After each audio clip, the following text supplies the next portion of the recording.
So we have completed verse number 18 in the last class. A very important verse as we saw. We'll just read the verse first. Karmanya karmayah paschet karmani cha karmayah sabuddhiman manushyeshu sayukta kritra karma kritra. So as we saw in the last class, this is a very tricky verse by itself, because if you read it as a verse, people are bound to be confused, because it says the one who sees actionless in action and action in inactionless is a wise person. Now this is a little confusing, as we saw the last class. How can somebody see action in actionlessness and actionlessness in action? So as we saw, we'll just briefly again recollect what we understood. So what is actionless in action? So all of us perform action. If we are connected to our ego, if we think I am doing all this, then definitely we will see only action. We will not see any actionlessness.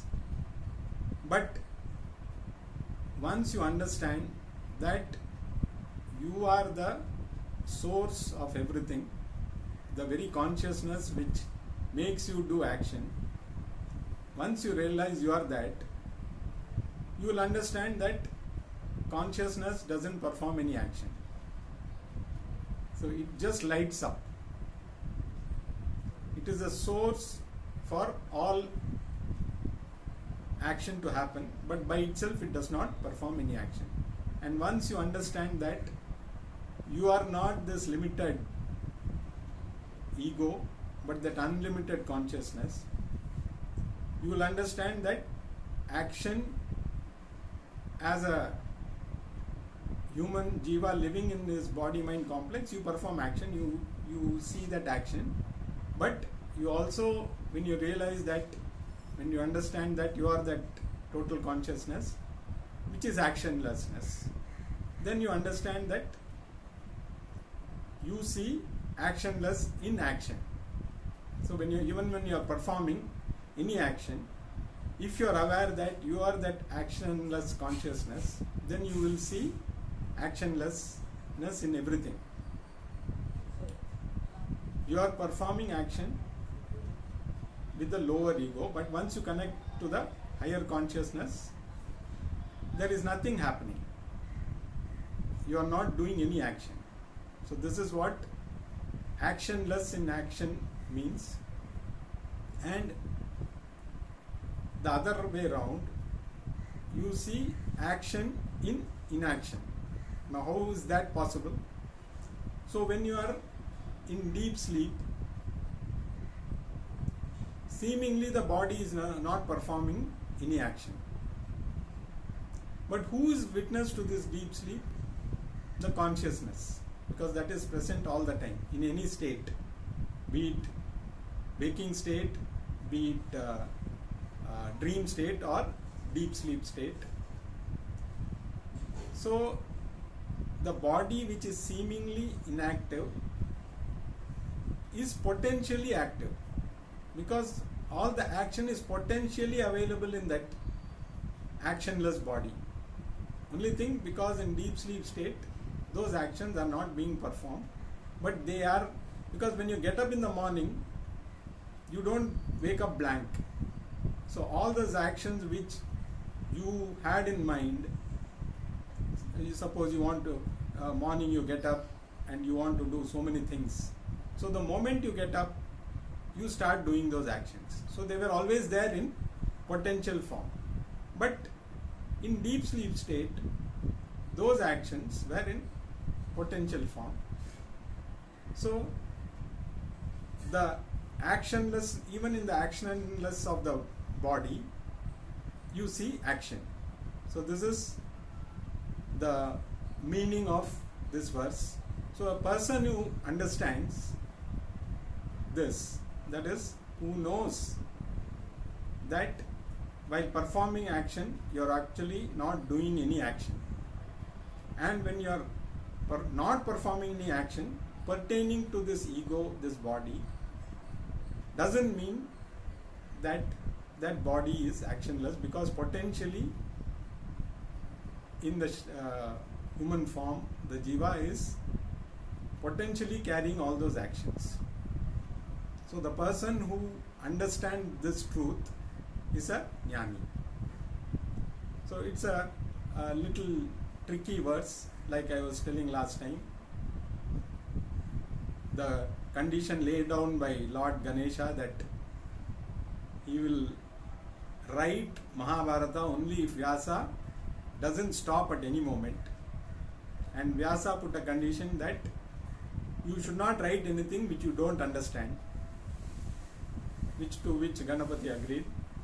So that is why, to gain some time, sage Vyasa used to put some tricky verses. So maybe Lord Ganesha took a few seconds to understand the meaning. By then Vyasa would have composed the next maybe 1,000 verses also. So that is why in between we will find such verses which seemingly may not make sense if you read them, if you go verbatim. If you just read the verse, you will find it's a little confusing. But once you start understanding the deeper sense of these things, then slowly we will understand this thing behind. So the same way Lord Ganesha also must have taken a few seconds, but for us, for Ganesha's few seconds, for us it may be few years, because it is not even, maybe few janmas also for us to understand this. But that is the truth. So the more we get into the understanding, the more we will move towards that. But the first step is to understand that you are not the doer. And earlier we had also seen what action should be done, what action should not be done.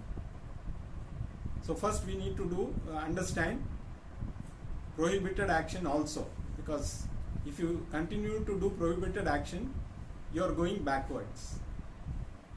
And if you don't do the actions you are supposed to do, again you are not heading anywhere. So first you should have knowledge of what is the right action, what action should not be done.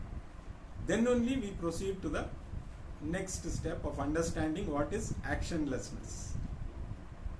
So that is why all our religious practices are oriented towards that. So we prepare the mind by continuously doing actions, all the religious practices. That is why the Pancha Mahayajna is prescribed. Those actions are to be done.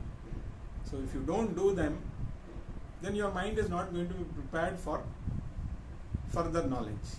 So first we need to do those actions which are supposed to be done, and we also know actions which are supposed to be avoided. So these two, once you know and start doing or not doing certain actions, then only the mind is prepared for us to receive that knowledge. So this is what this particular verse wanted to convey. And the next few verses, Krishna is going to elaborate on this verse, rather a commentary on this verse, because as I said, for Ganapati it may take a little fraction of a second to understand, but for us it may take a few janmas. So to make it simpler, Lord Krishna is going to again elaborate on these verses. So the next few verses, I think up to verse 24, it is going to be an elaboration of a little more deeper explanation of this particular verse. So let us move on to verse number 19. Yasya sarve samarambhaah kama sankalpa varjitaah jnanagni dagdha कर्माणं तमाहुः पंडितं बुधाः.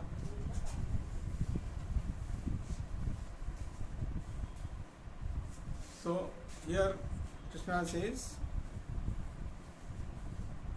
for the person for whom all undertakings, all actions are free from desire, whose actions are burnt by the fire of knowledge, such people the sages call them as wise. Again, it is describing a wise person. So there is a general feeling that Indians are not competitive. Sometimes we hear that is why we are not able to win any medals, or we are not able to achieve many things, because as per the other philosophies, when you are discontented only, you tend to strive. So the whole philosophy, other philosophies are based on discontentment being the fire to ignite your desire, to make you perform actions. So generally they expect you, the more you are discontented, the more you will be competitive. But here we are talking about performing actions out of contentment. So the jnani performs action out of contentment. It's a dangerous thing when you say you have to perform actions out of discontentment, because you will never be contented. So your entire life will be only discontentment.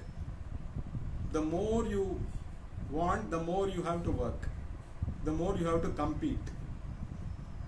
So at no point you are contented.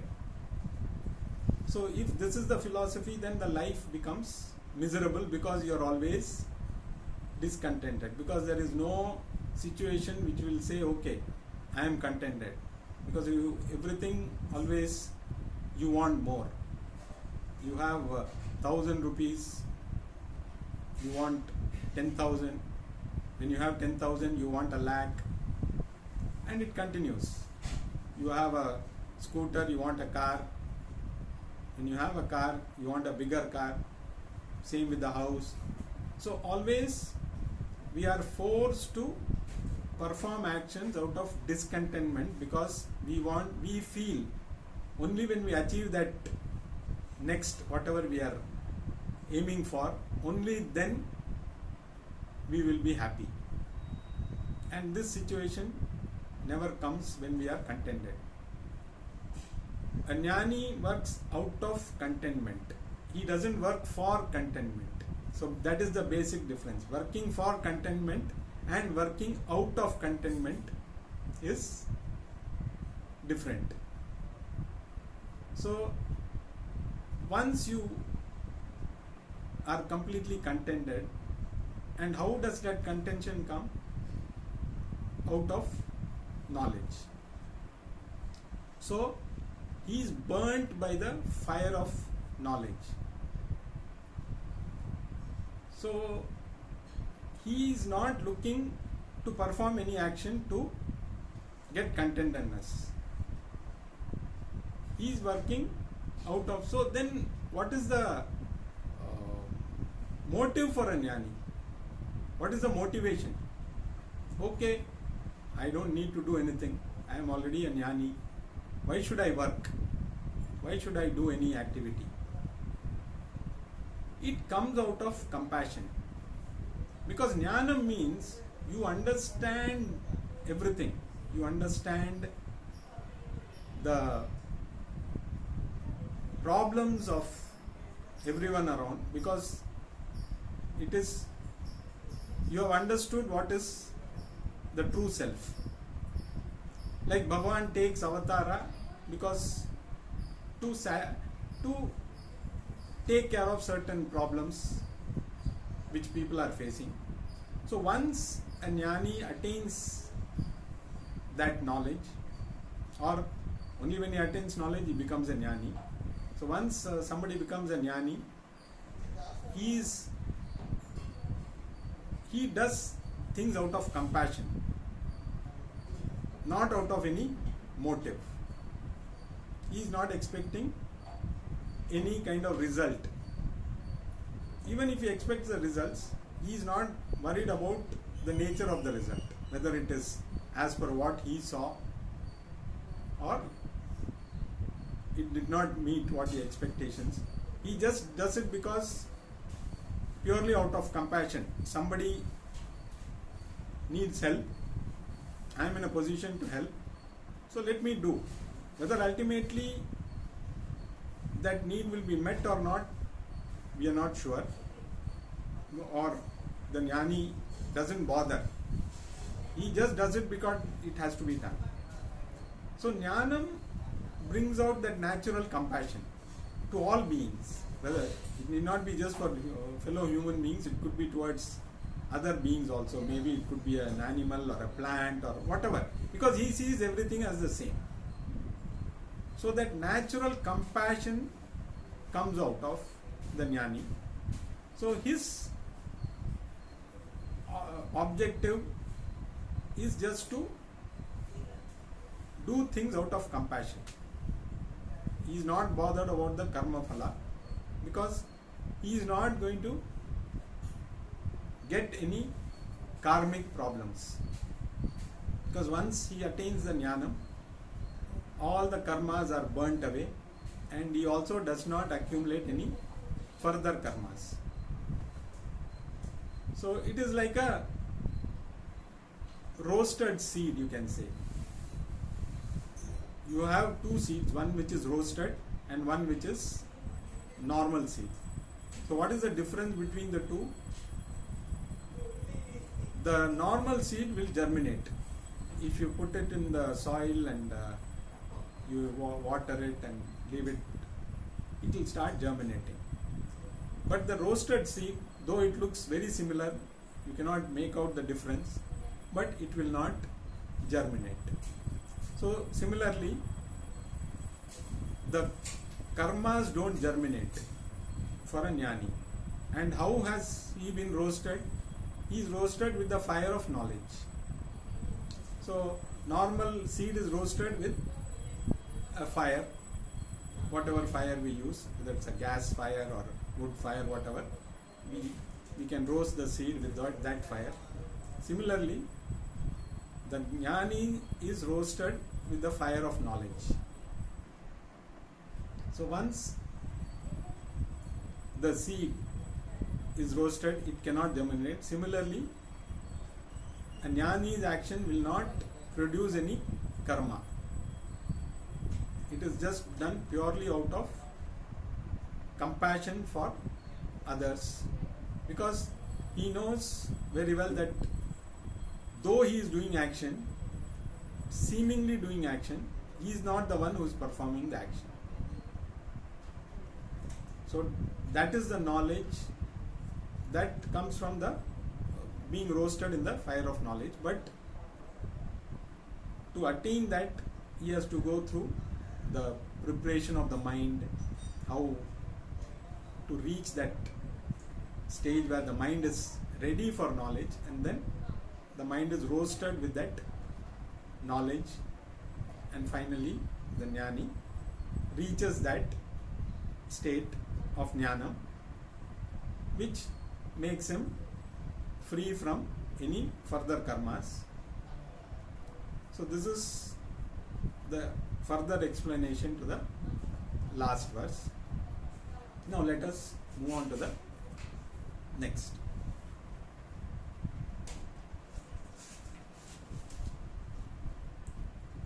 Tyaktva karma phala sangam nityatripto nirashrayah karmanyabhipravrittopi naiva kinchit karoti saha.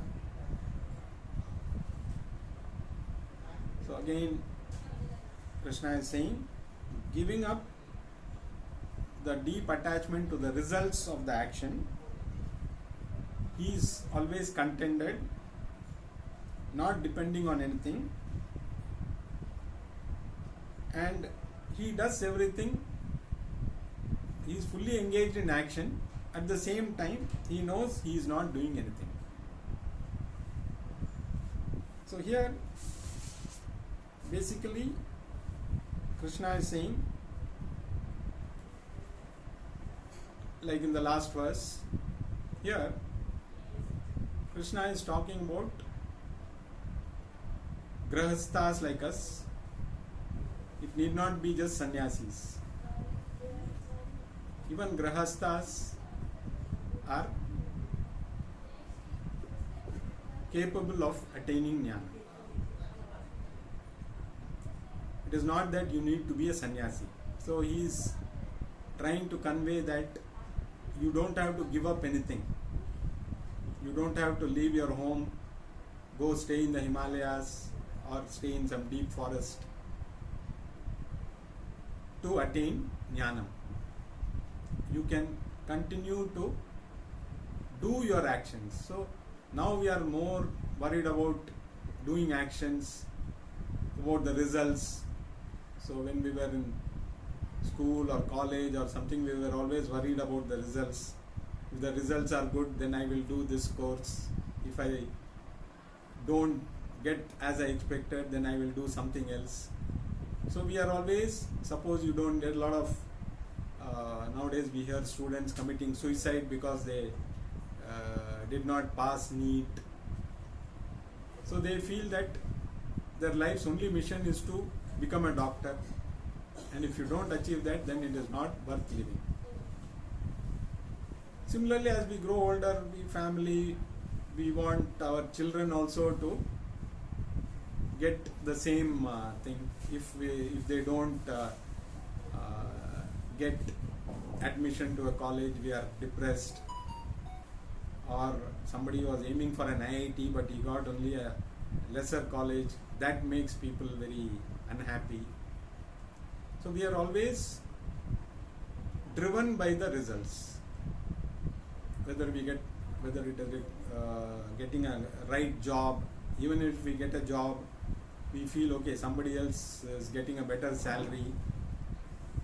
So always we are driven by the external factors. Our happiness, our contentedness is purely based on what the external factors decide. So always, if you perform actions purely based on results going your way, then the contentment will never happen. But even if you are performing all these actions as a householder also, you can still, if you have the jnana, you continue to do those actions. You need not stop any of the actions. Not that you give up moment you, okay, I am a jnani, now I drop my family and I go away. You can continue to do your actions, do your best, but okay, my son did not get engineering, he can do BSc, fine. He can do BCom, fine, no issues. So you don't depend on the results of the action for you to be happy. So that is how, and this is not limited to anybody. This jnanam is not limited to sannyasis or any, it is neither connected to your caste or creed or sex or whatever.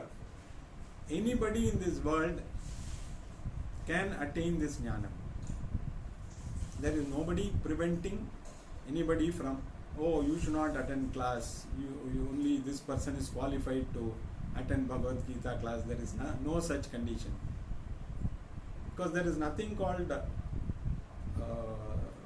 high or low. It is only depending on your mind. If you are mentally ready, anybody from any kind of society can attain jnana. The urge has to come from the person. So Krishna is just trying to convey that everybody is open to this knowledge.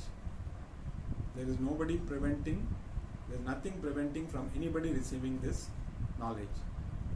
Only thing, again, we have talked a lot about karma yoga. So action being performed with the karma yoga attitude, where you don't attach importance to the result. You do the action, and again we know what actions are right and wrong. So nobody has to be taught.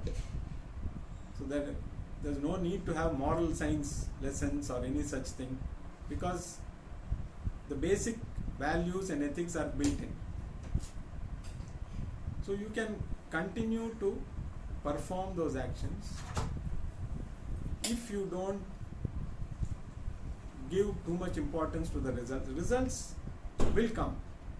You can never stop results. You cannot say, I don't want results. Nobody can say that. Results will continue to come. Accept them and continue to do your actions. You can never be physically independent, because physical independence up to a point only you can manage. Otherwise you need, as we grow older, definitely we need, even otherwise you may need physical dependence on somebody or other. But mental dependence you don't need.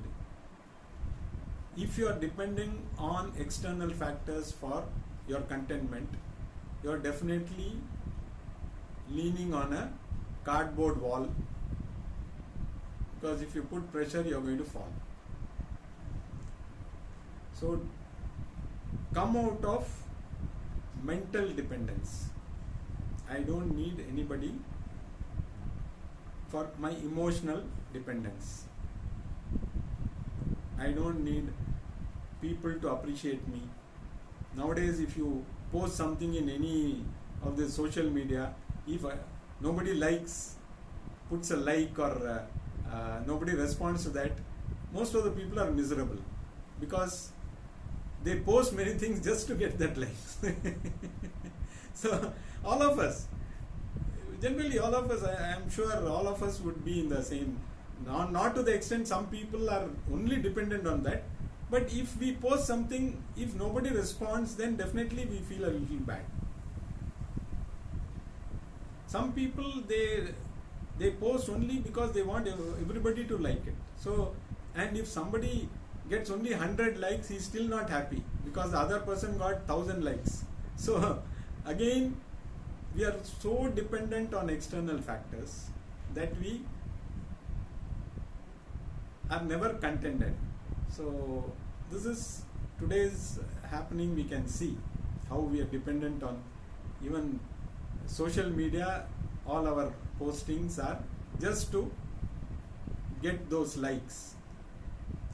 So the dependence on external factors should not decide our contentment. We can post, if somebody likes, good. If somebody doesn't give any response, there's no problem. So that attitude has to come. So this can be built in our mind, being in any ashrama. So this is what now in the next few verses also Krishna is going to talk about Grihastha can also gain the knowledge. So we cannot say only sannyasis can gain knowledge, but it is not easy, because we cannot run away from our day-to-day activities. We cannot say, okay, now I will stop, I will not take up my responsibilities. If you are in a Grihastha ashrama, you are bound to do the action that are required. You have to provide for your family, you have to take care of the education of the children or whatever is required. All those things you have to do. But once you understand that you are not the person, or the action is not being done by you, then you will enjoy the action. You will continue to do the action because it is to be done. But it doesn't affect you if the results don't come the way you expect them. So that is the nature of a jnani, and a jnani need not be a sannyasi. He can be a grahastha. So the jnani, like, it's a difference between a thermometer and a thermostat. The thermometer is affected by the outside temperature. So it goes up and down depending on the temperature. A thermostat adjusts according to the temperature. So the fridge, if you set the thermostat, it adjusts. If the outside temperature is high, then it automatically adjusts to the temperatures that is required to keep the things cool. So jnani is very similar. He is like the thermostat. He doesn't jump up and down depending on the outside activities. He just adjusts himself like a thermostat so that the other things don't bother him. So this is the nature of a jnani. More of it, further explanation we will see next week.